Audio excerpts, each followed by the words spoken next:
बिस्मिल्लाहिर्रहमानिर्रहीम। नाज़रीन, मैं हूं जावेद बलोच और उम्मीद है आप लोग खैरियत से होंगे। मामला आईनी तरमीम से आगे निकल के अब आ गया है स्पेशल सीट्स पे, और अब ये फ़ैसला होना है कि स्पेशल सीट्स जो मखसूस नशिस्तों के हवाले से सुप्रीम कोर्ट ने फ़ैसला किया था उस पर अमल दरामद कैसे होगा। और सुप्रीम कोर्ट ने जो इबहम था इलेक्शन कमीशन का वो भी दूर कर दिया था और ये कहा था कि इस फैसले पर जो फ़ैसला किया गया है उस पर अमल दरामद किया जाए।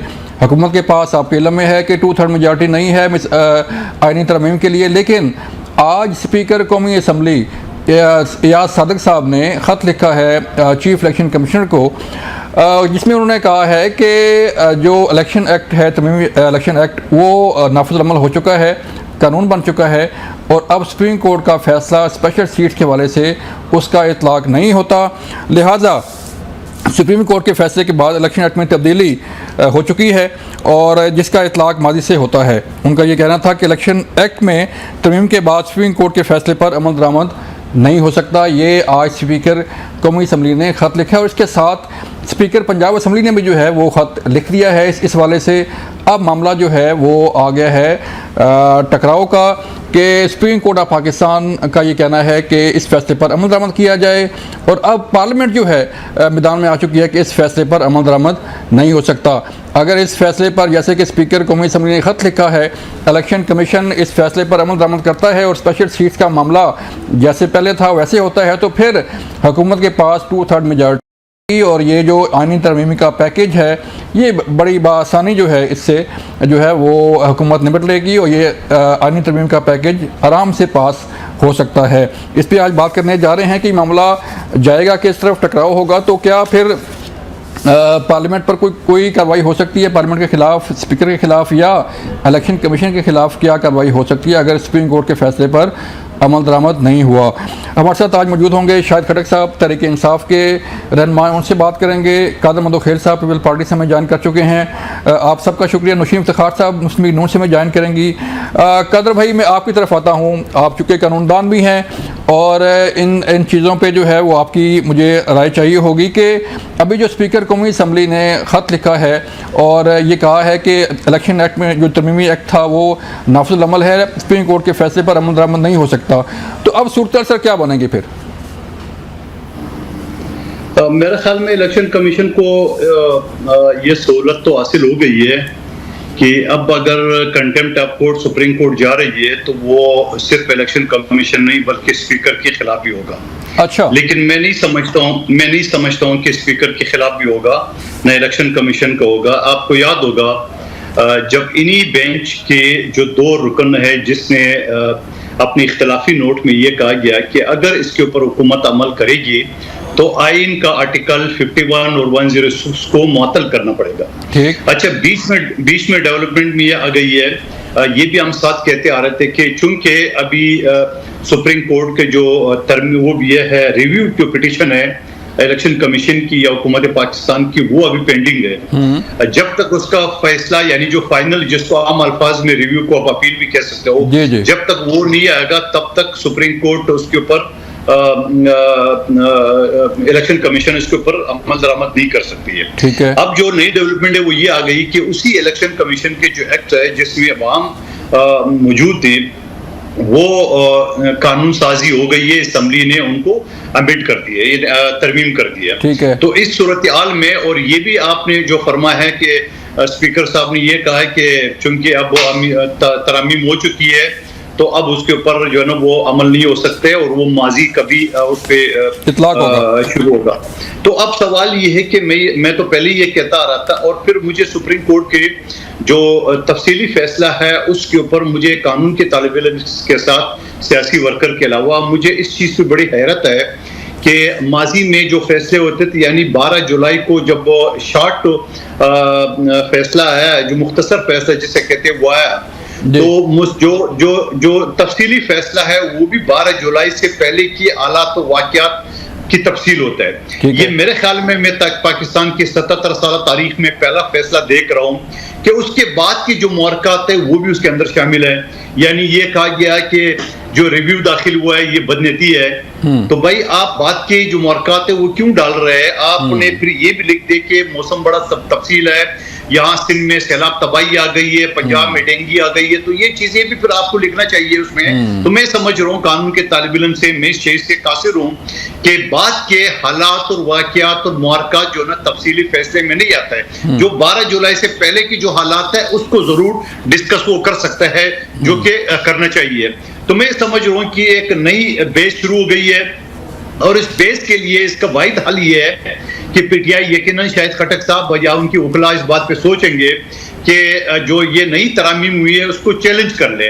तो जब नई तरामीम चैलेंज कर लेंगे और उसके ऊपर सुप्रीम कोर्ट फैसला दे देगी नहीं जी ये जो नई तरामीम है ये सही नहीं है, या ये माजी के फैसलों के ऊपर असरअंदाज नहीं हो गए, तो फिर यकीनन फिर जो मौजूदा फैसला है उसके ऊपर अमल करामत करना पड़ेगा इलेक्शन कमीशन से। मैं समझ रहा हूँ कि अभी दिल्ली दूर है। तो अभी सर फिर एक छोटा सा क्वेश्चन और है कि जो इलेक्शन कमीशन है वो किसके जाएगा? क्या स्पीकर कौमी असम्बली का जो खत है जो वो कह रहा है कि पार्लियामान ने ये कानून पास कर चुकी है, कानून बन चुका है, इस पर अमल दरामद करें, या फिर सुप्रीम कोर्ट का जो फैसला है वो मुकदम होगा? देखिए अभी हाल ही में जो इस्लामाबाद हाई कोर्ट का बाकायदा जो शेड्यूल जारी हुआ था बल्दियाती इलेक्शन का, और फिर जब कौमी असम्बली में इस्लामाबाद के जो बल्दियाती जो एक्ट है उसमें तरामीम की गई है, तो इलेक्शन कमीशन को मजबूरन वो इलेक्शन मुलतवी करना पड़ेगा क्योंकि नए कवानीन के मुताबिक उसमें कुछ चीजें थी। तो मैं ये करूंगा कि स्पीकर की खत की तो जरूरत ही नहीं पड़नी चाहिए, इलेक्शन कमीशन को खुद इस चीज को देखना चाहिए कि चूंकि नई तरामीम हो चुकी है, अब नई तरामीम की सूरत में उस पर अमल तो नहीं हो सकता है। लेकिन साथ साथ में ये भी अर्ज करता जाऊं कि जब तरामीम हो चुकी है तो उस तरामीम को पीटीआई ने किसी फोरम पे उसको चैलेंज नहीं किया। जब चैलेंज नहीं किया है तो वो अभी इन फील्ड है जिसे अमल फाजमी। बिल्कुल। शाद खटक साहब आप सर बताइएगा कि अब सूरत हाल तो पहले जारी बात है तहरीक इंसाफ तो इस हक में नहीं है कि ये आईनी तरमीम हो। तहरीक इंसाफ के बानी चेयरमैन साहब ने भी डारा जेल से आज ये भी दोबारा ये मैसेज दिया कि ये नहीं होनी चाहिए। उमर अयूब साहब ने का कहना है कि ये मार्शल लॉ होगा अगर ये तरमीम पास होती हैं। तो अब जबकि पोजीशन जो है वो चेंज होती नज़र आ रही है, जो हालात वाक़यात हैं वो चेंज होते नज़र आ रहे हैं, तो फिर तहरीक इंसाफ की पोजीशन क्या होगी अब फिर? बिस्मिल्लाहिर्रहमानिर्रहीम। तो सब देखे, पहली बात ये कि मुंतखिल साहब ने जो कहा कि यहाँ पे जो सुप्रीम कोर्ट ऑफ के लार्जर बेंच का जो डिसीजन आया, जी देखिए ये इम्प्लीमेंट कराना ना तहरीक इंसाफ का काम है ना हमारा काम है। ठीक है, ये सुप्रीम कोर्ट ऑफ पाकिस्तान का काम है कि वो अपना कैसे इम्प्लीमेंट कराते हैं, और ये लार्जर बेंच का है, ये किसी सिर्फ सिंगल जज या सिंगल बेंच का नहीं है, बल्कि इसमें सुप्रीम कोर्ट ऑफ पाकिस्तान के तमाम जजेस बैठे हुए थे, ये उनका मुतफिक का फैसला है। ठीक है, तो ये इंशाल्लाह सुप्रीम कोर्ट नंबर 2, ये पहली दफा नहीं है कि ये सुप्रीम कोर्ट ऑफ पाकिस्तान का फैसला नहीं मान रहा है। इससे पहले सुप्रीम कोर्ट ऑफ पाकिस्तान ने फैसला किया कि 90 दिन में इंतखाबात कराएं, तो इन्होंने वो नहीं कराए। उस टाइम जो थे वो उस टाइम की चीफ जस्टिस बंदियाल साहब को इन्होंने वहां पे तकारीर कराई कौमी असम्बली में, और मौजूदा चीफ जस्टिस को ये लेके गए। तो अभी क्या करेंगे? उस टाइम तो अगर जो बंदियाल साहब थे चीफ जस्टिस, उनके फैसले ये नहीं मान रहे थे, तो इसका मतलब ये हो कि अब काजी फाइज एशिया के भी फैसले नहीं मानेंगे।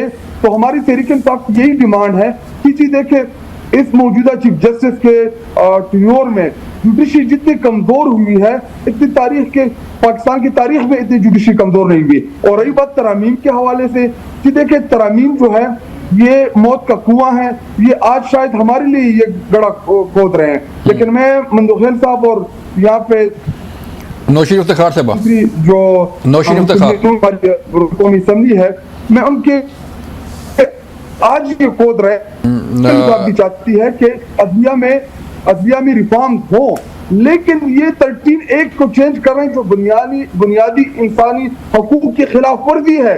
अगर कल को मैं कोई बात कह दूं और अगलों को वो अच्छी ना लगे तो मुझे आर्मी एक्ट के अंदर डाल दे, तो ये सिर्फ इसमें ये तकरीबन 52 तरामीम है। तो तहरीक इंसाफ इसकी भरपूर मुखालिफत करेगी, हम अदालत भी जाएंगे इसके खिलाफ, और जो फोरम है उसके ऊपर हम इसके। तो सर अब तो वो कानून बन चुका ना, इलेक्शन एक्ट तो अब जो है वो स्पीकर ने भी कह दिया है कि ये कानून बन चुका है, इस पे अमल दरामद करें, क्योंकि अभी कादर मंदोखेल साहब ने भी कहा कि आपने किसी जगह पे जो है इसको चैलेंज नहीं किया। जी देखिए, ये कि आइन की तशरीह करना ये सुप्रीम कोर्ट ऑफ पाकिस्तान का काम है कि जहां पर भी आइन की तशरीह का इशू आता है तो जितने भी फैसले आए हैं माजी में तो उस हवाले से सुप्रीम कोर्ट ऑफ पाकिस्तान जो तशरीह करता है आइन की वही होता है। सुप्रीम कोर्ट ऑफ पाकिस्तान ने तफसीली फैसला दिया कि ये सीट जो है ये तहरीक इंसाफ की हिस्से की बनती है जो मखसूस नशिस्तें हैं, उसकी बुनियाद के ऊपर ये फैसला किया गया और सुप्रीम कोर्ट ऑफ पाकिस्तान के लार्जर बेंच ने कहा कि 15 दिन के अंदर जितनी भी आजाद अरकान है वो किसी भी सियासी जमात की शमूलियत कर लें। तो हमारे जो रेस्ट ऑफ 41 MN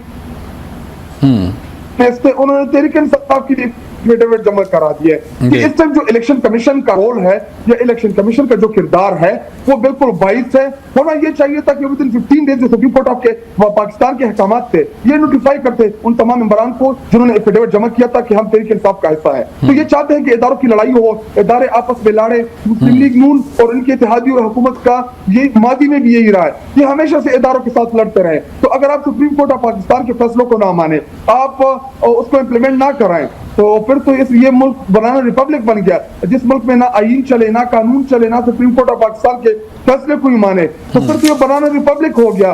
तो फिर ये सुप्रीम कोर्ट की बिल्डिंग की जरूरत क्या है? फिर जो हम इतने अवाम के टैक्स का पैसा लगा रहे हैं सुप्रीम कोर्ट ऑफ पाकिस्तान, चलें ये तो फैसला ये नहीं लगाना चाहिए। ये तो फैसला हो गया ना सर।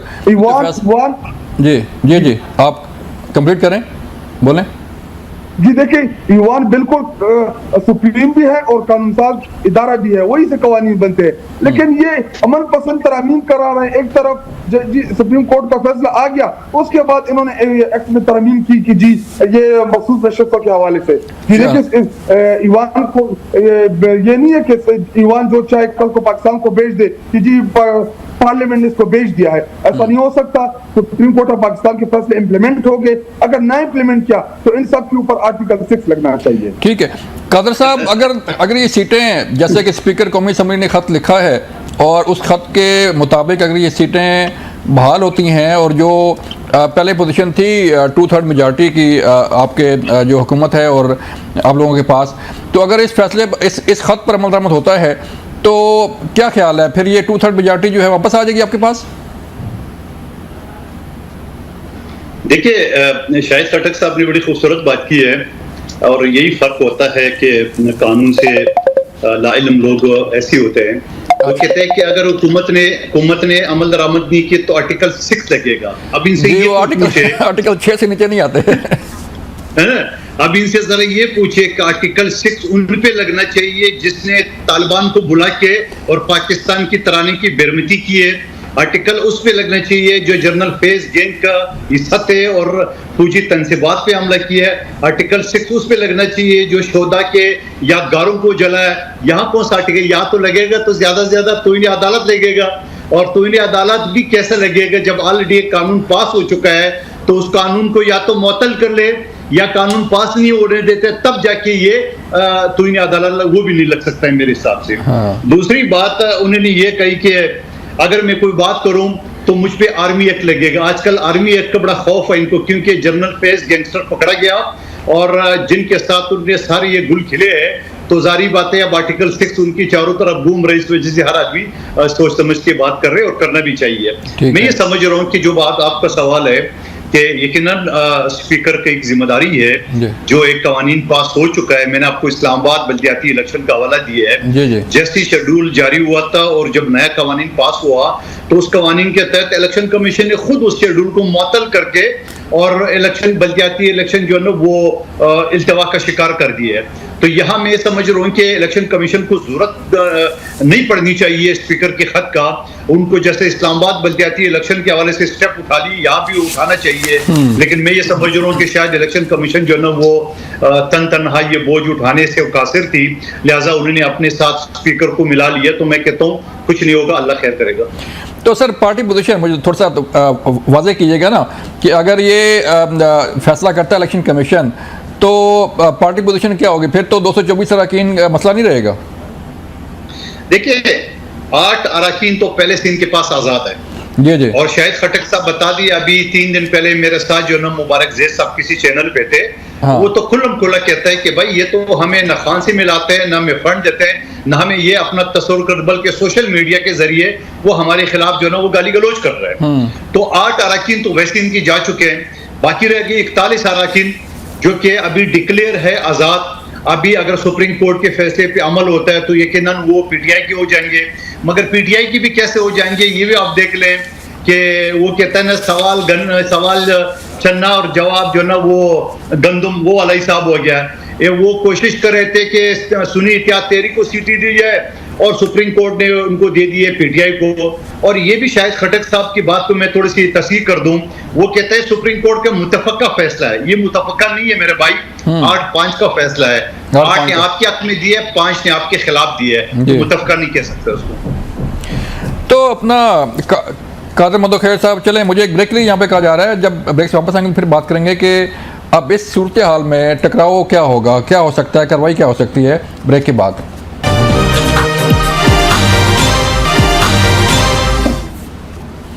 वेलकम बैक नाज़रीन। हम बात कर रहे थे कि ये स्पेशल सीज का मामला जो है अब एक नया तनाज़ा खड़ा हो गया है। इससे कैसे जो है वो निपटा जाएगा, इसका हल क्या निकलेगा, क्योंकि अब बाल जो है वो कोर्ट में इलेक्शन कमीशन के और पार्लियामेंट हाउस के सुप्रीम कोर्ट जो है वो देख रही है कि इस फैसले पर अमल दरामद होता है या नहीं होता।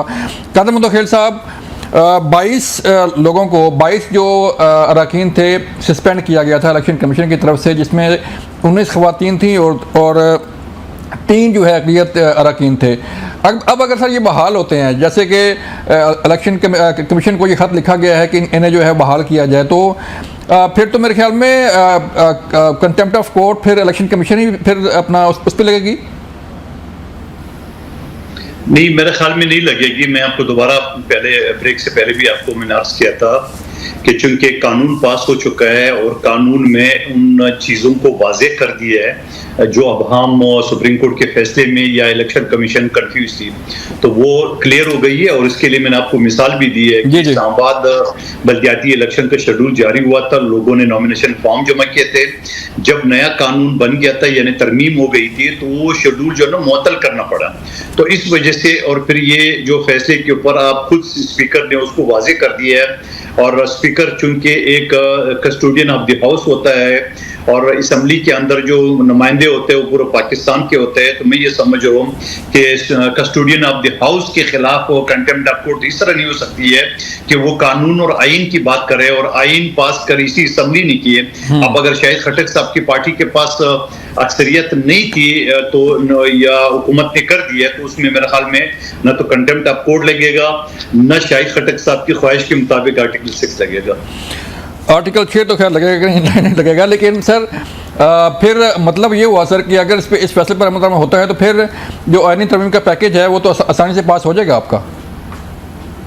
मेरे ख्याल में हो जाएगा, क्योंकि जहां तक मैंने न्यूज़ देखी हुकूमत ने काबीना से पास करार है जो आईनी तरामीम है, तो अगर ये लोग बहाल हो जाते जो 22 की तादाद आप बता रहे हो, तो फिर तो वैसे ही 2/3 मेजॉरिटी हो जाएगी। तो 2/3 मेजॉरिटी हो जाएगी तो मुझे नहीं लग रहा है कि मौलाना साहब की भी शायद जरूरत पड़ जाए इसमें। कादर साहब, आईनी कोर्ट का जो है बड़ा मामला चल रहा है, आईनी अदालत का मामला चल रहा है, जो पैनल ऑफ जजेस का मामला है वो चल रहा है, या फिर जो जजेस की ट्रांसफ़र का मामला है वो चल रहा है। तो बाकी मुल्कों में जो मैंने देख रहा था कि मुख्तलिफ मुल्कों में जो है दुनिया के आईनी कोर्ट्स मौजूद हैं। और अभी थोड़ी देर पहले बिलावल भुट्टो जरदारी साहब ने भी खिताब किया वकला तंजीमों से, तो उनका भी ये कहना है कि आईनी कोर्ट ना सिर्फ जो है इस्लामाबाद में हो बल्कि चारों सूबे में होने चाहिए कि जो मामलात हैं आइन के वो वहीं पर हल हो जाएँ। देखिए, मैं आपको हवाला दे दूं। एक तो ये इसी आईनी कोर्ट का जो मुसवदा कहो या मिसाक की जमहूरियत कहो, जहां बीबी शहीद और नवाज शरीफ साहब के पास सामने इनिशियल स्टेज पे दस्तखत हुए थे, वहां इमरान खान साहब और मौलाना साहब के दस्तखत भी मौजूद है। और उन्हीं मिसाक की जमहूरियत पे आईनी कोर्ट का यानी कॉन्स्टिट्यूशन जो अदालतें हैं वो मौजूद है। अब एज ए कानून के तालिब इल्म मैं आपको बता दूं, अगर आप हाई कोर्ट चले जाए या सुप्रीम कोर्ट चले जाए तो 50% से ज्यादा तो आर्टिकल 199 के तहत जो कॉन्स्टिट्यूशन पिटीशन है वो चल रहा है। यानी जो आम सिविल सूट है, जो आम मुकदमात है, क्रिमिनल अपील है, वो सालों तक नहीं चलते। और इस तरह लगभग 20 लाख केसेस चल रहे हैं और सिर्फ सुप्रीम कोर्ट में 60,000 के लगभग मुकदमात पेंडिंग है। और सुप्रीम कोर्ट है कि वो जाके इमरान खान साहब को वीडियो लिंक के जरिए केस लड़वाते हैं और सारा का सारा बेंच जो है ना वो इन्हीं मुकदमात यानी आईनी मुकदमात के ऊपर अपने आप को सर्व करती है और फिर मजबूरी में आर्टिकल 182 के तहत उनको रिटायर्ड जजेस जिनकी उम्र 70-71 साल है उनको अपॉइंट करती है। तो उस हवाले से भी मेरा पहले दिन से ये मुतालबा था, बल्कि जब मैं असम्बली का मेंबर था पिछले टेन्योर में, मैंने ये बिल भी पेश किया था कि सुप्रीम कोर्ट के और हाई कोर्ट के जजेस की तादाद बढ़ाई जाए।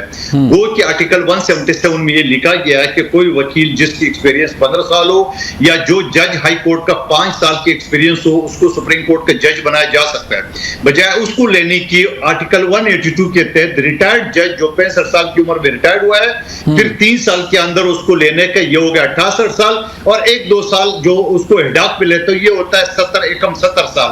तो हमारा ये कहना था कि मेरा जाती ये ख्याल है कि अगर बजाय ये कि आप 70-71 साल के आप रिटायर्ड जजों को लेने के बजाय इन्हीं जजेस की उम्र आप 3-3 साल बढ़ा दी, यानी हाई कोर्ट में 62 से 65 कर दे और सुप्रीम कोर्ट को 65 से 68 करे, तो आइंदा 3 साल तक आपको मजीद जजेस को हेड ऑफ पे या आपको कमी की जरूरत नहीं पड़ेगी। नंबर 1 बात।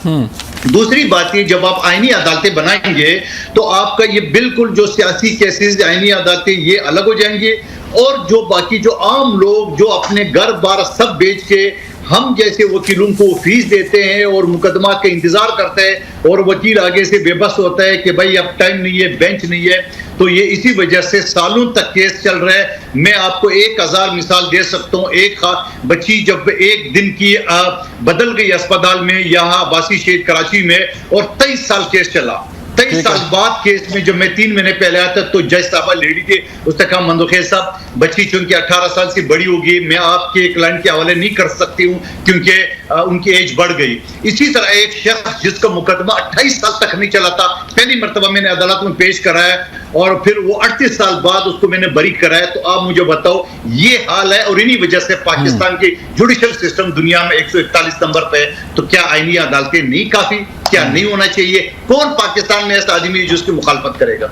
ठीक है, ठीक है। कल साहब हमें ज्वाइन किया बैरिस्टर जहांगीर जदून साहब ने, उनसे भी ज़रा लीगल एक्सपर्ट लेते हैं कि राय जो उनकी देते हैं कि जो मामला जहांगीर साहब आपके सामने है कि ख़त जो है वो आ गया स्पीकर कौमी असम्बली का इलेक्शन कमीशन के पास और एक तरफ जो है सुप्रीम कोर्ट का फैसला है और दूसरी तरफ ये ख़त है, तो ये मामला सर कहाँ जाएगा? क्या इस पर अमल दरामद हो सकता है इस ख़त पे? नहीं, देखें खत तो वो एक की बजाय 2 भी लिख सकते हैं, कोई पाबंदी नहीं है खत। उसके अंदर आप ना केस बिल्टअप करें जी कि ये अभी हमारे पास नई एविडेंस है, ये पुरानी है, तो एक्ट तो उस वक्त मौजूद था जिसका सुप्रीम कोर्ट ने जजमेंट दी है। ठीक है। तो अगर आपके पास कोई ऐसा मटेरियल जो उस वक्त मौजूद नहीं था, अभी है आपके पास, जो उस वक्त मौजूद था आप प्रोड्यूस नहीं कर सके उसी वजह से, तो आप जाके रिव्यू करें, रिव्यू किया हुआ है, रिव्यू में आप आर्गुमेंट करें। अदरवाइज अगर जजमेंट सस्पेंड नहीं होती है, इस पे अमल दरामद रोक नहीं सकती सुप्रीम कोर्ट, उस वक्त तक आपको जजमेंट हर सूरत में इम्प्लीमेंट करनी पड़ेगी। और सुप्रीम कोर्ट बार कह चुकी है कि ये आइन कह रहा है, सुप्रीम कोर्ट ने कह रही है कि जजमेंट आपको इम्प्लीमेंट करनी पड़ेगी। अगर इलेक्शन कमीशन कहता है, वो इलेक्शन कमीशन देखे ना, हर बंदे को अगर आप हर इदारे को ये अख्तियार देंगे कि वो डिसाइड करे कि जजमेंट ठीक है या गलत है, तो फिर तो अदालती निजाम जो है उस तहस नहस हो जाएगा। फिर तो आपने डिसाइड करना है कि जी ये जजमेंट ये तो गलत थी, मेरा केस तो ठीक था, मैं नहीं इसको इम्प्लीमेंट कर रहा। इस तरह निजाम नहीं चल सकता। आपको आइन और कानून के मुताबिक चलना पड़ेगा। जो जजमेंट आ गई है अगर आपके खिलाफ भी है, आप उससे एग्री नहीं है, तो उसके लिए कोई लीगल रेमेडी अडॉप्ट करें। उसमें आप ये नहीं कह सकते कि मैं इसको इम्प्लीमेंट नहीं करता। देखिए ना, एक बंदे को डेथ सेंटेंस होती है तो वो आगे हाई कोर्ट में चला जाता है, अगर सेशन कोर्ट करती है, हाई कोर्ट से आगे सुप्रीम कोर्ट में चला जाता है। तो इस मैं ये नहीं कह सकता कि जी अब मैंने मर्डर नहीं किया, डेथ सेंटेंस मुझे क्यों दे दी है, तो उसके पास लीगल रेमेडी है। अब आप इनकार नहीं कर सकते कि मैं जजमेंट इंप्लीमेंट नहीं करता। आप इंप्लीमेंट करें, जजमेंट रिवर्स हो जाएगी तो काम सारा खत्म हो जाएगा। लेकिन जदून साहब जो स्पीकर ने खत लिखा है उसमें उन्होंने वाज़ेह लिखा है कि इलेक्शन एक्ट में तरमीम के बाद सुप्रीम कोर्ट के फैसले पर अमल दरामद नहीं हो सकता। तो फिर क्या तो या तो कार्रवाई होगी इलेक्शन कमीशन के खिलाफ या फिर कार्रवाई हो सकती है स्पीकर कौमी असम्बली के खिलाफ? नहीं, स्पीकर के खिलाफ कोई कार्रवाई नहीं हो सकती। स्पीकर ने तो खत लिखती है जी एक्ट आ गया, अब इसको इंटरप्रेट करना है सुप्रीम कोर्ट ने कि अगर एक केस सुप्रीम कोर्ट सुन रही है और वो फंडामेंटल राइट्स का इशू है और मतलब एक बहुत बड़ा जो एक पार्टी है उसने जितने 1 करोड़ या 1.5 करोड़ वोट लिया है उसका इशू है, उसमें आप एक एक्ट पास करते हैं। इसलिए तो देखो ना, आज पार्लियामेंट पे तरह तरह के सवाल जवाब उठ रहे हैं कि ये जिस वक्त चाहे आप अभी आज आपने सुना होगा कि प्रैक्टिस एंड प्रोसीजर एक्ट को जो ये कहते हैं ये फिर तरमीम कर रहे हैं। जी। तो ये पार्लियामेंट जो है ना अपनी खुद मुख्तारी को इस्टेब्लिश करने में मेरे ख्याल में नाकाम हो चुकी है। पार्लियामेंट जो है उसको किसी एक्सपीडेंसीज या किसी मसलियत के तहत कानून साजी नहीं करनी चाहिए। कानून साजी होती है लोगों की इंटरेस्ट के लिए, लोगों को फैसिलिटेट करने के लिए। जो पब्लिक है जिसमें आइन के तहत जो कॉन्ट्रैक्ट है स्टेट के साथ कॉन्स्टिट्यूशन का, उसके तहत लोगों की बेनिफिट के लिए, लोगों की इंटरेस्ट के लिए कानून बनाते हैं। और इसीलिए पार्लियामेंटेरियन को लोगों ने इलेक्ट करके असेंबली में भेजा है। ये किसी एक मखसूस तबके के लिए कि पार्टी के लिए कोई कानून या आइन के अंदर तरमीम नहीं हो सकती। ये ओवरऑल अवाम के लिए तरमीम होती है, अवाम के लिए कानून बनाए जाते हैं। तो आज तो अवाम जो है, कोई एक अदारा मुझे बताएं जिसमें अवाम को कोई सहूलत हो, एक अदारा के नाम लें जिसमें अवाम को सहूलत हो। सर अवाम के लिए कानून, जहांगीर भाई आवाम के लिए कानून बनता है ना। देखें ना कि अब 60,000 से ज़ायद केसेस जो है पेंडिंग है सुप्रीम कोर्ट में। अभी कादर मंदोखेल साहब जो है वो खुद मिसाल दे रहे थे, अपनी मिसाल दे रहे थे कि कितने साल बाद जो है ये फैसला हुआ और फिर वो बच्ची जो है उसका मामला जो है आगे चला। आप खुद लायर हैं, आपके खुद क्लाइंट जो है वो फेस कर रहे होंगे। तो अगर ये आईनी कोर्ट बनती है जदून साहब, तो फिर जारी बात है जो सुप्रीम कोर्ट पर बर्डन है या हाई कोर्ट पर बर्डन है उस पर कमी आएगी ना सर? ये देखें, आईनी कोर्ट बनने में कोई किसी को एतराज नहीं है, लेकिन आप उसकी टाइमिंग देखें। आप फिर देखें ना, सुप्रीम कोर्ट के अंदर अगर 60,000 केस पेंडिंग है तो नीचे डिस्ट्रिक्ट कोर्ट में कितने 2,20,26 के 22 लाख केस 20 लाख से ज्यादा पेंडिंग है। जी जी हाँ, तो उसमें फिर नीचे जो है हाई कोर्ट आप कितनी और बनाना चाहते हैं, आप फिर डिस्ट्रिक्ट कोर्ट आप और कितनी बनाना चाहते हैं। आप आज दिन तक किसी इस बात पे, ये जो गवर्नमेंट है या गवर्नमेंट के इदारे हैं, सबसे बड़े जो केसेस की वजूहात है ये क्या है, ये इनसे पूछें जो भी आपका मिनिस्टर आता है या पॉलिटिशियन आते हैं कि केस बनते क्यों है भाई, क्यों केस की तादाद ज्यादा हो रही है? कि रूल ऑफ लॉ नहीं है, आपके पास गवर्नेंस का सिस्टम नहीं है, आप गवर्न नहीं करते, आप लोग करप्शन के अंदर इन्वॉल्व है हर दारा। आप इस्लामाबाद की मैं मिसाल दूं, आपके अंदर इस्लामाबाद हाई कोर्ट के अंदर 40 से लेकर 50% केसेस जो है सिर्फ सीडीए के हैं। ठीक है, क्या अदालतों ने कहा है कि सीडीए में काम ठीक ना करो, हमारे पास सुबह उठेंगे 10-10, 15-15 केस एक दिन में लेके आओ? अदालतों ने इनको कहा है, क्योंकि चेयरमैन हमेशा पॉलिटिकल कंसिडरेशन पे लगता है। चेयरमैन को जो इंटीरियर मिनिस्टर आता है अपनी मर्जी का चेयरमैन लेके आता है, उससे अपनी मर्जी के काम करवाता है। तो ये देखे ना, दायरे जब तक आप ठीक नहीं करोगे, अदालतें बनाने से मसले हल नहीं होते। मैं आपको आज मैं लिख के देता हूँ, आपकी टीवी चैनल पे पब्लिक सुन रही है, ये एक नहीं 2 आईनी कोर्ट बना रहे हैं, उसके अंदर इतनी पेंडेंसी जाएगी कि आप सोच ही नहीं सकते। ठीक ठीक, शायद साहब 2 मंथ आप देख लें, इतनी पेंडेंसी उसके अंदर जाएगी, आप 60,000 को भूल जाएंगे। चलें सर, देखे ना, ये इनके पास कोई तरीका नहीं है, कोई असेसमेंट नहीं है। आपने कभी सेमिनार किया कि भाई आप इस्लामाबाद के अंदर या दूसरी कोर्टों के अंदर जो है वो फंडामेंटल राइट की कौन वायलेशन करता है? सबसे ज्यादा वायलेशन जो है वो आपकी एजेंसियां कर रही है, पुलिस कर रही है, FIA कर रही है फंडामेंटल राइट की। तो वो लोग गरीब किधर जाए अदालतों के अलावा? चलें सर, मैं इससे पहले जदून साहब के मैं शाहिद साहब के पास जाऊँ, सिर्फ मैं आपसे ये जानना चाह रहा हूँ, आपकी राय लेना चाह रहा हूँ कि अगर सुप्रीम कोर्ट के फैसले पर अमल दरामद नहीं होता तो फिर कार्रवाई क्या हो सकती है? सुप्रीम कोर्ट डायरेक्ट इशू करे कंटेम्प्ट, इलेक्शन कमीशन को, चीफ इलेक्शन कमीशन को कंटेम्प्ट इशू करे कि एक आईनी इदारा है और एक सुप्रीम कोर्ट जो है उसकी इलेक्शन कमीशन देखे ना, अगर कोई इसमें इलेक्शन कमीशन के बाद तो रेड जुरिसडिक्शन एक्सरसाइज करती है हाई कोर्ट, वो भी इसको कंटेम्प्ट इशू कर सकती है। तो सुप्रीम कोर्ट का ऑर्डर इलेक्शन कमीशन कहां से है ना मानने वाला? ये तो इसको आज दिन तक कोर्ट ही डिक्लेयर नहीं किया गया कि ये ट्राइब्यूनल्स है इलेक्शन में जो कासी जुडिशियल और कासी एडमिनिस्ट्रेटिव काम कर रहा है, और इसकी मेजॉरिटी जो काम है वो एडमिनिस्ट्रेटिव है। अब जो लिस्ट इशू करनी है कि एडमिनिस्ट्रेटिव इशू, मिनिस्ट्रियल इशू है, इसमें जुडिशियल इशू नहीं है इसका, तो इसको फौरन कंटेम्प्ट इशू करनी चाहिए अगर इलेक्शन कमीशन बात नहीं मान रहा तो। ठीक है जी, मुझे यहाँ पे एक ब्रेक लेनी है, मिलते हैं ब्रेक के बाद। वेलकम बैक नाज़रीन। शाहिद साहब, आपके रब्ते हो रहे हैं मौलाना फजल रहमान साहब से, आप भी कोशिश कर रहे हैं कि मौलाना आपके साथ मिल जाएं। तो अगर मौलाना साहब आपके साथ मिल भी गए तो क्या फिर सूरत हाल आप समझते हैं कि तब्दील हो जाएगी? शुक्र, मैं आपको याद था कि हमें समझा भूल गया प्रोग्राम। नहीं सॉरी, मैं आपके पास आना था लेकिन आपके साथ सोलो प्रोग्राम रख दिया करे, क्योंकि वो तकरीबन सारा काम आप उनको ही दे रहे हैं। उन्होंने इतनी लिगेशन लगा दी और मैं आपका साथ दे रहे हैं ना, जद्दून साहब आपका साथ दे रहे हैं ना, आपको क्यों नहीं कर रहे? जद्दून साहब वो लीगल पॉइंट पे बात कर रहे हैं। बलोच साहब के एक तो ये कि मंदोखेल ने कहा कि जी ये लोग डर रहे हैं आर्मी एक्ट से या इन चीजों से, और ये जनरल फैज का इन्होंने हवाला दिया। जी देखिए, इनका जो लीडर था, अल्लाह उनको मग़फ़िरत नसीब करे, वो अयूब खान के कैबिनेट में रहा।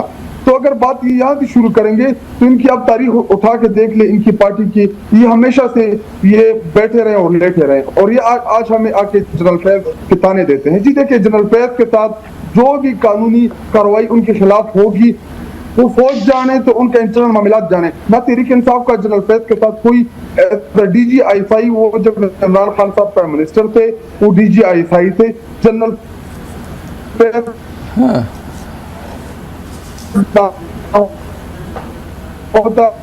कोई जार और उसको हम करती है। और रही बात ऐसा करे कि मंदुखेल साहब से ये कंफर्म करा दे मुझे कि ये तरामीम है क्या, इनका मसविदा किधर है, वो मसविदा जो है हमारे साथ शेयर कर ले एज अपोजिशन पार्टी, हमें पढ़ने दे, हम भी पढ़ लें, अपने अराकीन को भी दे दे, हुकूमती अराकीन को भी दे दे, ताकि कौम को पता तो चले कि मसविदे में है क्या। अगर ये मसविदा वाकई अवाम की उसके लिए है कि पब्लिक इंटरेस्ट में है तो फिर ये पब्लिक क्यों नहीं करते, मीडिया के साथ क्यों नहीं शेयर करते। इनका लीडर जो है वो जब ज्यादा पानी आता है, बारिश होता है तो ज्यादा पानी आता है, वो कहते हैं कि कच्चे का मसविदा, ये कच्चा मसविदा है, मसविदा भी कोई कच्चा होता है, एक उधर कच्चे के डाकू है उनके सिंध में और एक मसविदा कच्चा है। जी देखे ये मसविदा शेयर करें अवाम के साथ, पार्लियामान के साथ, ताकि हमें पता तो चले कि इसमें है क्या। इनको खुद नहीं पता और ये पास करा रहे हैं और जी कह रहे हैं कि जी हम आईनी अदालतें बना रहे हैं, हम ये कर रहे हैं, हम वो कर रहे हैं, इनको खुद नहीं पता इस मसविदे का। ये जहां से ला रहे हैं जिनको इनको जहां से ये नहीं, अब तो ये मंजर यहाँ पर आ चुका है सर, ड्राफ्ट सामने आ चुके हैं, सामने लेके हुई है आज, अब तो ड्राफ्ट सामने आ चुके हैं शायद साहब जी। वो तो बिलावल ने कहा कि जी कच्चा है। अच्छा वो कच्चा है, चले पक्का पूछते हैं कादर साहब, पक्का ड्राफ्ट कब आएगा सर? देखिए पहले तो मुझे एक बात बड़ी हैरत हो रही है, जहांगीर जदून साहब मुस्लिम लीग नून को एज एडवोकेट जनरल इस्लामाबाद जो न वो रिप्रेजेंट कर रहा था, वो लगता है आजकल नाराज है उससे। चलो कोई बात नहीं है, उनके अपने व्यूज हैं। शायद खट्टक साहब ये मेरी पर्सनल बात है ना, आप करें, मैं नाराज नहीं हूँ। देखो मैं आप हमारे साथ मिलके बड़े लड़ते as advocate general, as a बड़े लड़ते थे आप टीवी चैनल पे हमारे साथ मिलके, पीटीआई को आप टफ टाइम देते थे। आपके साथ मिलके अच्छा चल आगे बताओ। दूसरी बात ये आप मुझे बताओ, मुझे बड़ा अफसोस होता है शायद खट्टक साहब और उनके लोगों पे कि उनके पास जब दलाइल नहीं होता है तो ये कहता है बारिश होता है तूफान है। अब बताओ ना, हमने तो नहीं कहा कि 12 मौसम है, हमने तो नहीं कहा जापान और जर्मनी के सरहदें मिलती है, बहुत सारी बातें, 1000 बातें सोशल मीडिया पर बताएं। कच्चा है या पक्का है? अच्छा मुझे एक बात, क्या चीज है? वो कह रहे हैं कि मसौदा कच्चा है या पक्का है? उनका मसौदा जो आप है ये कच्चा है या पक्का है? देखिए आप रुकने पार्लियामेंट हो, आपको अच्छी तरह याद है, आपको अच्छी तरह पता भी है कि जो मसौदा फाइनल होता है तो वो पहले काबीना से अप्रूव होता है और उसके बाद असेंबली में पेश होता है। आपके दौर में रात के 12 बजे इन तरमीम को पेश करने की क्या जरूरत थी? 11 बजे दिन को इजलास बुलाया गया, हमें 12 बजे जो है आप जवाब दे, रात को 12 बजे वही ना, वो कह रहे हैं कि 3 चल रहे हैं ना एजेंडा, तो हमें रूटीन में लॉजिक में मिल जाता है।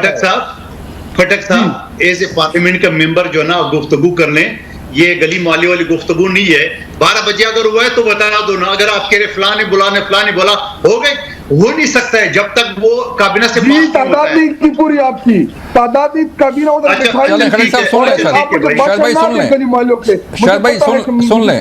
क्या नहीं बोलना। मैं आपसे सवाल पूछ रहा हूँ कि वो तरामीम का मसौदा किधर है? मैं दूसरी दफा पार्लियामेंटेरियन हूँ, हमें हमेशा से जो भी चीज होती है रात को हमारे लॉजिस पे वहाँ पे हमें भेजते हैं, हम उनको रीड करते हैं सुबह, उस पर फिर ईवान के अंदर अगर बात करनी हो तो बात करते हैं, या तमाम मेंबरान को ये रूटीन में मिल जाती है। लेकिन मसौदा है किधर, क्यों छुपाया? आपका वजीर कानून क्या कहता है कि जी मुझे मसौदा मिल गया, तो आप पास क्या करा रहे हैं? चलो बताएं जी कादर साहब, क्या कैसे पास कराएंगे जी, क्या मसौदा है? देखिए पहली बात तो ये है कि मैं जब नया मैंने बना था और एज ए कानून के तालिब इल्म जब मैं असेंबली में बैठा जी तो तराना हो गया, सब कुछ हो गया। उसके बाद वो जो असेंबली के जो स्टाफ है वो जाके वो बिल देते थे। मैंने सवाल उठाया, मैंने असद कैसर साहब से बात की एज ए स्पीकर, मैंने कहा सर ये बताए कि ये जो चीजें हैं आप 2 मिनट पहले देते हो, कम से कम वो 1 दिन पहले जो आपका नोटिस आता है सुबह के लिए, जो शेड्यूल आता है उसके साथ भेजा करे, ताकि हम पढ़ तो ले कि ये यही रूल्स है। और फिर क्यों अंदर आपके जो डिप्टी स्पीकर है उसने पास किए, क्या आपको याद नहीं है? और आज आप कहते हैं हमें मसूदा को पढ़ने के लिए, क्यों नहीं आपको? सुन मैं जवाब दे दूं। दूसरी बात ये, आपको जब हमने फाइनल नहीं किया है और आप खुद बता रहे कच्चा मसूदा है, जब कच्चा मसूदा है तो अब ये पक्का हो जाए तो फिर पहले काबीना से पास हो जाए, फिर असेंबली के फ्लोर पे दे देंगे आपको भी कॉपी। लेकिन सवाल ये है, आप मुझे एक बात बता दे, मैं दावे के साथ कहता हूं कि अगर उसी आईनी तरमीम में एक लफ्ज ये भी आ जाए कि पाकिस्तान बहुत ही खूबसूरत मुल्क है, तो आपका जवाब क्या होगा? नहीं जी, पहले खान को रिहा करो तब हम उसके ऊपर वोटिंग करेंगे। अभी आपका अली अहमद खान साहब ने कल परसों कहा कि भाई जब हुकूमत ने या बिलावल साहब ने बात की हम पीटीआई से बात करेंगे, तो कह रहे नहीं पहले खान को रिहा करो। आपने तो पूरा पाकिस्तान सर पे उठा के रखा है। आप तो तौबा नज़ुबिल्लाह ये कि तो खान है तो पाकिस्तान है, नहीं तो कुछ नहीं है। तो आप तो रह नहीं रहे, आप तो असेंबली के फ्लोर तक इंतजार कर रहे हैं जब टेबल पे आपके पास आ जाएगा फिर आप अपने व्यूज दे दे। आप जब हमने खुद फाइनल नहीं किया तो आपको कहां से दे? नंबर 1 बात। दूसरी बात ये, क्या इमरान खान साहब ने आईनी अदालतों के ऊपर जो मिसाक की जमहूरियत उस पर दस्तखत नहीं किए? क्या 18 साल तक क्या इमरान खान साहब ने आईनी अदालतों के खिलाफ कोई बात की है? क्या मुझे एक बात बताओ, जहांगीर ददू साहब वकील है, यहाँ हाई कोर्ट और सुप्रीम कोर्ट में यहाँ 50% से ज्यादा मुकदमात आर्टिकल 199 के तहत आईनी पिटीशन आता है। जो आम लोग हैं, जो जहांगीर जदून साहब और मुझे और दूसरे वकला को फीस देते हैं, उनके केसेस कब सुनेंगे? कौन सी जज सुनेंगे? मेरा केस है कि मर्डर वाला केस था, जिनाब और मर्डर का, मैं कंप्लेनेंट साइड करता, 4 साल तक सिंध हाई कोर्ट कराची में चल रहा था। 4 साल बाद जज साहब कहते हैं ओ हो ये तो हमारे दायरे ख्याल में नहीं आते, ये तो शरीयत कोर्ट में आते। 4 साल पेशिया मुकदमे के बाद शरीयत कोर्ट को भेजा, वो अल्हम्दुलिल्लाह फैसला हो गया, हमारे हक में हो गया, फांसी का सजा बरकरार रखा। सवाल ये, जब आपकी अदालतों का ये हाल है कि बताओ बिजली का बिल कम आ जाए, बताओ बिजली की लोड शेडिंग क्यों है, बताओ ये डैम क्यों नहीं बना, आपकी अदालतें अगर डैम बिजली के बिल और हुकूमत के पैरेलल हुकूमत बना के उसको इकामा जारी करेंगे तो आम लोगों के मुकदमा कौन सुनेंगे? इसी वजह से हम कहते हैं कि आईनी अदालतें हो जाए, ताकि जो जिसकी पेट में दर्द हो वो जाके आईनी अदालत में जाए, जो हुकूमत से शिकायत हो, आईन से शिकायत हो, वो आईनी अदालत में जाए। आम जो केसेस, जो गरीब लोगों के, जो लोग फांसी के मुंतजर है, जो जेलों में है, जो न कर दे जुल्म है, उनको कम से कम उसके केसेस चले। जहांगीर जदून साहब, मैंने ब्रेक से पहले कहा, एक शख्स को मैंने 28 साल बाद पहली मर्तबा अदालत में सईदुल्लाह नामी शख्स को पेश कराया, 38 साल बाद मैंने उसको बरी कराया। ये अदालत है आपकी, क्या हुआ? शाहिद साहब, ये मैंने एक मिसाल दी है, एक बच्ची का दी है जो 23 साल तक जो ना उसका फैसला नहीं हो सका।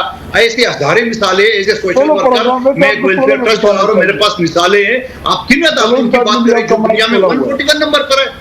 आप चाहते हैं कि मजीद सियासी केसेस लड़े हो, मजीद जाके अपना काम छोड़ के जाके हुकूमत के कामों में अमल दखल दे, उनको पर छोड़ दे। अगर इतना अच्छा काम कर रहे तो आप मुझे क्यों नहीं पब्लिक करते? चले शाहिद साहब, पब्लिक आपको मिल जाएगा। पहले हम खुद इत्तफाक कर ले, नून लीग पीपल्स पार्टी, फिर मौलाना साहब से इत्तफाक कर ले तो आपके सामने भी आ जाए। उससे पहले इन्होंने जो चीजें की, जो नेप की तरमीम में इन्होंने नेप एक्ट चेंज किया, किसको फायदा मिला? अपनी जात को, खुद को बचाने के लिए इन्होंने। इमरान खान को। आपको भी फायदा मिला है, आपको भी फायदा दिया है सर, तोशाखाना केस में आपको फायदा मिला है, फायदा दिया जाए। याद नहीं आपको? फायदा भी होगा। इमरान खान ने अभी सही खुश नहीं हुए, आप जाके आपके वकील बाकी अदालत में दरखास्त दाखिल की, उसी नहीं, ये तो आपने फायदा उठाया है शायद भाई। ये कोई एक्ट नहीं है, ये 5-6 महीने के लिए इम्प्लीमेंट होगा। ये कोई ऐसा ये आम कानून साजी नहीं है ये आईनी तरमीम कर रहे हैं और आईनी जी देखिए 18वीं तरमीम हुई क्या असेंबली के पास इख्तियार है? तो सवाल यही है ना सर, शायद भाई सुन ले, आइन और कानून के मुताबिक बिल्कुल सवाल यही पैदा होता है। शायद साहब सुन ले, शायद साहब सुन ले, कंसेंसस डेवलप होगी वहाँ पे जी देखिए तहरीक इंसाफ भी चाहती है कि हम अदालती रिफॉर्म लेके आए, लेकिन ऐसा नहीं कि ये अदालती आईनी पैकेज के नीचे जो है वो ऐसी चीजें अप्रूव कराएंगे कि जो आम लोगों को कल नुकसान होगा। नहीं, सवाल ये है शायद भाई, सवाल ये पैदा होता है कि क्या पार्लियामेंट के पास इख्तियार नहीं है कानून साजी का? क्या पार्लियामेंट के पास जो है वो आईनी तरमीम का इख्तियार नहीं है? आपके पास इख्तियार है, आप उसमें हाँ करें या ना करें। बिल्कुल है पार्लियामेंट के पास तो फिर क्यों तहरीक इंसाफ पे करती है? लेकिन जी देखिए क्या तरीका क्या है, तहरीक इंसाफ के मेंबरान को अगवा करो, तहरीक इंसाफ के इंडिपेंडेंट लोगों को उठाओ और उसके बाद उनको पार्लियामान में लाओ और फिर अपनी तादाद पूरी करो। तो कितने लोग अगवा हुए हैं सर? कितनों को पार्लियामेंट में लाया गया? कितने लोग अगवा हुए हैं? हमारे 5। वो कहाँ पे? नाम बता दें कहाँ पे? वो तो कहाँ पे हैं वो?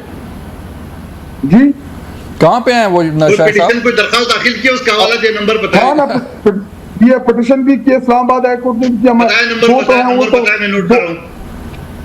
आप मंदोखेल साहब ऐसा करें कि आप चले फिर इनकी जगह बैठ जाए। नंबर बताएं मुझे, कहाँ पे कौन से कोर्ट में चल रहा है, क्या नंबर है बताओ मुझे, मैं लिख रहा हूँ। नहीं फिर वो फिर आप बैठ जाए इनकी जगह से, क्योंकि आप ज्यादा सवाल पूछ रहे हैं। जी देखिए मैं सवाल करना मेरा हक है, लेकिन आप आपस में सवाल पूछिए तो सारी बात है, फिर प्रोग्राम आप ही कर रहे हैं। लेकिन शायद भाई मुझे सिर्फ चले आगे बढ़ते हैं सर। आप लाहौर में जलसा करने जा रहे हैं तहरीक इंसाफ, और तहरीक इंसाफ के बानी चेयरमैन ने भी ये कहा है कि ये जलसा ज़रूर होगा, इसमें कोई भी रुकावट जो है बर्दाश्त नहीं की जाएगी। तैयारियां हैं आपको? अगर तो सारी बात है गवर्नमेंट जो है आपको NOC देगी तभी जलसा होगा ना सर? जी देखिए तहरीक इंसाफ जमहूरी पार्टी है। तहरीक इंसाफ पिछले 27-28 सालों से पाकिस्तानी सियासत में इमरान खान साहब की जदोजहद है। जी देखिए तहरीक इंसाफ हमेशा से पुरअमन पॉलिटिकल जमात रही है। हमने तकरीबन 700-800 हमेशा से आप बात करें जर्नल पेज देखिए, आपने थोड़ी किया। वो अब्दुल्फिकार मेरे बाप ने बनाया था। अब्दुल्फिकार किसका था? वो आपका नहीं था। कराची में कत्ल कौन करते रहे? अब्दुल्फिकार के जरिए आपने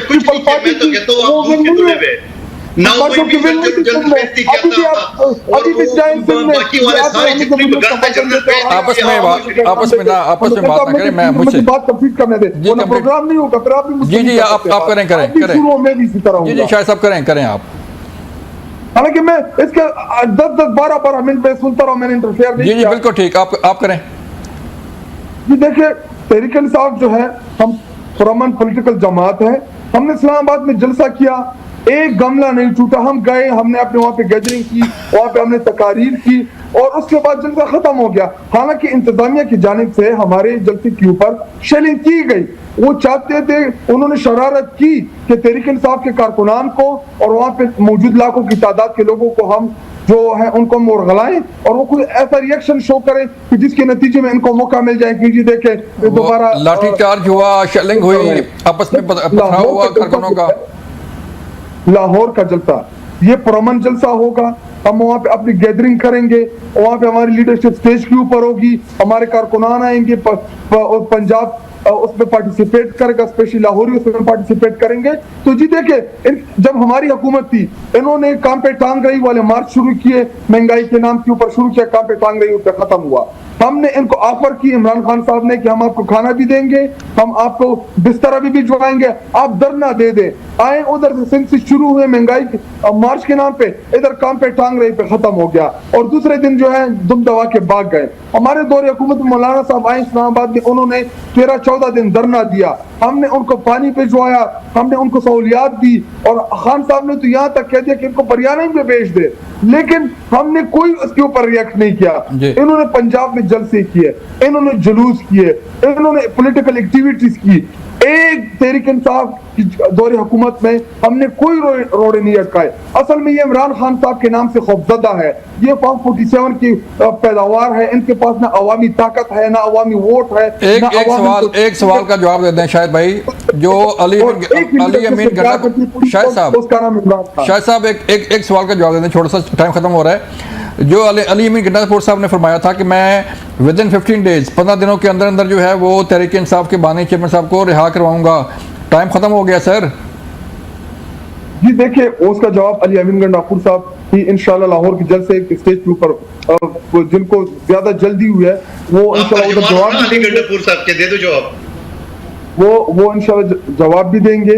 और रही बात इमरान खान साहब, उन्होंने कौन सा क्रिमिनल एक्ट किया है पूरे उसके ऊपर तमाम के तमाम इमरान खान 5 मिनट में बाहर होगा, लेकिन अदलिया को जेर अताब किया हुआ है। इस्लामाबाद हाईकोर्ट के चीफ जजेस ने जो सुप्रीम जुडिशल काउंसिल को लेटर लिखा, पेशावर हाईकोर्ट के जजेस ने लिखा, सिंध हाईकोर्ट के जजेस ने लिखा सुप्रीम जुडिशल काउंसिल को, वो इसलिए लिखा कि जी हमसे बतौर बाजू फैसले लिए जाते हैं। शाहिद साहब टाइम खत्म हो गया सर, आपका बहुत शुक्रिया। शाहिद खटक साहब आपका बहुत शुक्रिया वक्त देने का। कदर मधुखेल साहब आपका शुक्रिया वक्त देने का। नाज़रीन, ये था आज का प्रोग्राम। हमने कोशिश की कि जो आइनी मामला जो है वो चल रहा है, आज खत लिखा गया स्पीकर कौमी असम्बली की तरफ से, सुप्रीम कोर्ट के फैसले पर अमल दरामद होता है नहीं होता, इसका फैसला तो वक्त कर गया, लेकिन जो हालात पैदा हो रहे हैं वो टकराव के हालात हैं। या supreme court, parliament, election commission, क्या होने जा रहा है। अपना ख्याल रखिएगा। अल्लाह हाफिज़।